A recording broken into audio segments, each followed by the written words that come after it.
My dear friends, my name is Guy, and I've been a member of the Alcoholics Anonymous Association for almost 50 years.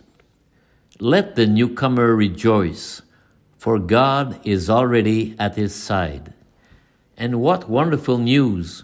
He will never abandon him, even though Christ believed that his own Father had abandoned him on the cross.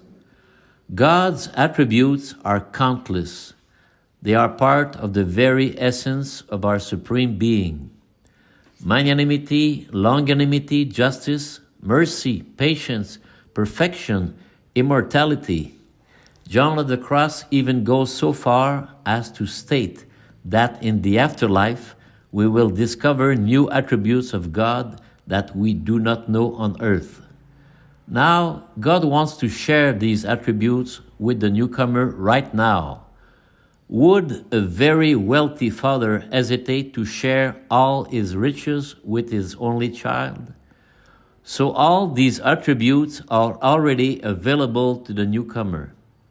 The newcomer must therefore claim the riches that are bestowed upon him through Jesus Christ, sent into the world in order to provide humanity with everything it fundamentally needs. The newcomer is that lost sheep brought back into the spiritual fold that the AA movement represents, but not without the shepherd giving his own life in order to snatch it from the hands of its predator. For if Christ had not offered himself as a propitiatory victim for the remission of the sins of the alcoholic, this one would be even more lost than this miserable alcoholic that only a court order can dislodge from a reduced clogged by years of consumption. Christ is this limit not to be crossed, addressed to the apostate angels, because they want the systematic destructions of alcoholics, and unfortunately, they succeed. Unfortunately, the number of members in Alcoholics Anonymous worldwide represents only a small fraction of the total number of alcoholics globally. With this unbreakable alliance with the Son of God himself, the newcomer can advance boldly at the heart of his own rehabilitation process. If we benefit from a common solution to our spiritual and psychological ills, each of us has its own path. The AA member will certainly make many mistakes, but goodwill will quickly put him back in the saddle in order to continue his journey within AA. Didn't our founders experience many setbacks within our association before experiencing true sobriety? It was only after experiencing multiple depressions that Bill W. was finally liberated from his anxiety. No alcoholic will ever experience perfect happiness on this earth.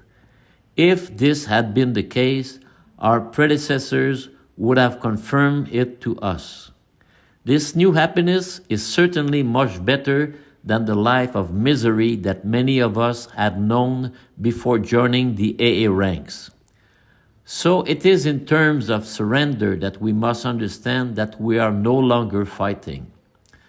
The disease of alcoholism cannot be removed from the alcoholic's being. It will inhabit the alcoholic, a perpetual dwelling. We can use the example of a computer virus, as a computer virus can be deleted or quarantined. There are only two outcomes for the disease of alcoholism. Either its progressive effects are stopped, or the disease continues to develop, and consequently, the alcoholic's being will be increasingly infected by alcohol. The body of the newcomer is therefore corruptible, as is his sick mind. And any corruptibility, if not stopped, will generate extremely negative effects in all dimensions of being. For the newcomer, if he wants to reap the abundant fruits of temperance, he must sow the right seeds. from here below, for he is already preparing the quality of his own eternity. What indeed are 80 or even 100 years when compared to eternity? At most, it's just a grain of sand. Therefore, the newcomer needs courage and perseverance in order to continue his personal journey year after year. Have a great day, everyone.